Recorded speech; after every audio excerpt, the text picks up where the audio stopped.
ನಮಸ್ಕಾರ. ಇವತ್ತಿನ ತರಗತಿಯಲ್ಲಿ ಪ್ಯೂ ಲೆಕ್ಚರ್ ಮತ್ತು ಅಸಿಸ್ಟೆಂಟ್ ಪ್ರೊಫೆಸರ್ ಸಂಬಂಧಪಟ್ಟಿರ್ತಕ್ಕಂತಹ ಹುದ್ದೆಗಳು ನೋಟಿಫಿಕೇಶನ್ ಯಾವಾಗ ಆಗುತ್ತೆ ಮತ್ತು ಎಷ್ಟು ಹುದ್ದೆಗಳಿಗೆ ನೋಟಿಫಿಕೇಶನ್ ಆಗುತ್ತೆ ಅನ್ನೋದ್ರ ಬಗ್ಗೆ ನಾನು ಹೇಳ್ತಾ ಹೋಗ್ತೀನಿ. ನೋಡ್ಬೋದು, ಪ್ರಮುಖವಾಗಿ ಇದು ಬಹಳ ಇಯರಿಂದ ಕೂಡ ನೋಟಿಫಿಕೇಶನ್ ಆಗಿಲ್ಲ, ಪ್ಯೂ ಲೆಕ್ಚರ್ ಆಗಿರ್ಬೋದು ಮತ್ತು ಅಸಿಸ್ಟೆಂಟ್ ಪ್ರೊಫೆಸರ್ಗೆ. ಹಾಗಾಗಿ ಈಗ ಇರ್ತಕ್ಕಂತಹ ಶಿಕ್ಷಕರ ನೇಮಕಾತಿ ಬಿಟ್ಟು ನೆಕ್ಸ್ಟು ಪ್ಯೂ ಲೆಕ್ಚರ್ ಆಗಿರ್ಬೋದು ಮತ್ತು ಅಸಿಸ್ಟೆಂಟ್ ಪ್ರೊಫೆಸರ್ಗೆ ಸಂಬಂಧಪಟ್ಟಿರ್ತಕ್ಕಂಥ ನೋಟಿಫಿಕೇಶನ್ ಆಗುತ್ತೆ ಅಂತ ಹೇಳ್ಬೋದು.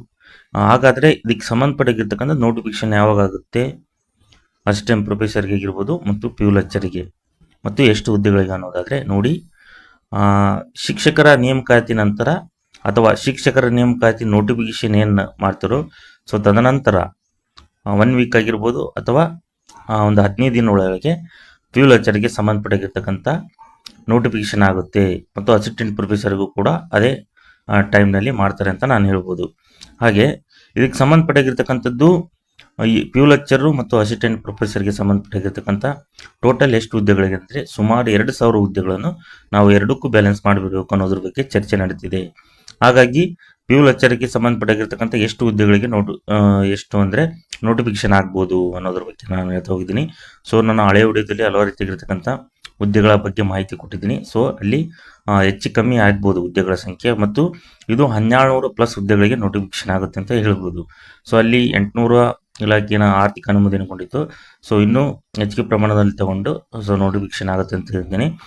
ಅಥವಾ ಏನಾದರೂ ಕಡಿಮೆ ಆದರೆ ಸೊ ಅಲ್ಲಿ ಅಸಿಸ್ಟೆಂಟ್ ಪ್ರೊಫೆಸರ್ ಹುದ್ದೆಗಳಿಗೆ ಬ್ಯಾಲೆನ್ಸ್ ಮಾಡ್ತಾರೆ, ಅಲ್ಲಿ ಕೂಡ ಅದನ್ನು ಬ್ಯಾಲೆನ್ಸ್ ಮಾಡ್ತಾರೆ ಅಂತ ಹೇಳ್ಬೋದು. ಅದು ಅಸಿಸ್ಟೆಂಟ್ ಪ್ರೊಫೆಸರ್ಗೆ ಸಂಬಂಧಪಟ್ಟಿರ್ತಕ್ಕಂಥ ಹುದ್ದೆಗಳ ಸಂಖ್ಯೆ 800+ ಹುದ್ದೆಗಳಿಗೆ ನೋಟಿಫಿಕೇಶನ್ ಆಗುತ್ತೆ ಅಂತ ಹೇಳ್ಬೋದು.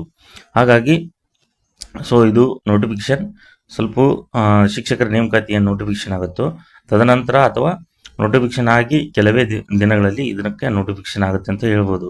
ಹಾಗಾಗಿ ನಿಮ್ಮ ತಯಾರಿ ಏನಾಗಲಿ ಕಂಟಿನ್ಯೂ ಆಗಿರ್ತಕ್ಕಂಥ ಅಧ್ಯಯನವನ್ನು ಮಾಡಿ. ಸೊ ಯಾವ ಟೈಮ್ನಲ್ಲಿ ಬಿಡ್ತಾರೆ ಗೊತ್ತಲ್ಲ, ಅವರು ಹೇಳೋಕ್ಕಿಂತ ಮುಂಚೆನೇ ಸ್ಪಾಟ್ ಆಗಿ ನೋಟಿಫಿಕೇಶನ್ ಮಾಡಿಬಿಡ್ತಾರೆ. ಸೊ ನಿಮ್ಮ ಸಬ್ಜೆಕ್ಟ್ ವೈಸ್ ಎಷ್ಟು ಅನ್ನೋದ್ರ ಬಗ್ಗೆ ನಾನು ಹೇಳ್ತಾ ಹೋಗಿದ್ದೀನಿ. ಸೊ ಮತ್ತೆ ನಾನು ಇದ್ರ ಬಗ್ಗೆ ಏನಾದರೂ ಅಪ್ಡೇಟ್ ಸಿಕ್ಕರೆ ಅಂದರೆ ಹುದ್ದೆಗಳ ಸಂಖ್ಯೆ ಅಂದರೆ ವಿಷಯವಾರ ಹುದ್ದೆಗಳ ಸಂಖ್ಯೆ ಏನಾದರೂ ಸಿಕ್ಕರೆ ಸೊ ನಾನು ಅಪ್ಡೇಟ್ ಮಾಡ್ತಾ ಹೋಗ್ತೀನಿ ಯೂಟ್ಯೂಬ್ನಲ್ಲೇ ಅಂತ ಹೇಳ್ತೀನಿ. ಹಾಗಾಗಿ ನೋಡ್ಬೋದು, ಈಗ ಪ್ಯೂ ಲೆಕ್ಚರ್ಸು ಮತ್ತು ಅಸಿಸ್ಟೆಂಟ್ ಪ್ರೊಫೆಸರ್ ಆಗಿರ್ಬೋದು ಮತ್ತಲ್ಲಿ ಕೆಲವೊಂದು ಇರ್ತಕ್ಕಂಥ ನನ್ನ ಟೆಕ್ನಿಕಲ್ ಬಗ್ಗೆ ಏನಾದರೂ ಇನ್ಫಾರ್ಮೇಷನ್ ಸಿಕ್ಕರೆ ಅದನ್ನು ಕೂಡ ನಾನು ಅಪ್ಡೇಟ್ ಮಾಡ್ತಾ ಹೋಗ್ತೇನೆ ಅಂತ ಹೇಳ್ತೀನಿ.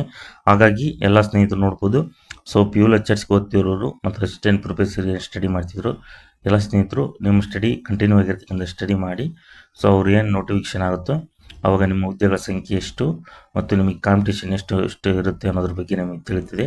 ಹಾಗಾಗಿ ನಾನು ಮುಂದಿನ ತರಗತಿಯಲ್ಲಿ ಇದಕ್ಕೆ ಏನಾದರೂ ಸಂಬಂಧಪಟ್ಟಿರ್ತಕ್ಕಂಥ ವಿಚಾರಗಳು ಮತ್ತು ಪ್ಯೂ ಲೆಕ್ಚರ್ಸ್ ಆಗಿರ್ಬೋದು ಮತ್ತು ಅಸಿಸ್ಟೆಂಟ್ ಪ್ರೊಫೆಸರ್ಗೆ ಸಂಬಂಧಪಟ್ಟಿರ್ತಕ್ಕಂಥ ಏನಾದರೂ ಅಪ್ಡೇಟ್ ಸಿಕ್ಕರೆ ಸೊ ನಾನು ಅಪ್ಡೇಟ್ ಮಾಡ್ತಾ ಹೋಗ್ತೀನಿ. ಎಲ್ಲರಿಗೂ ಧನ್ಯವಾದಗಳು.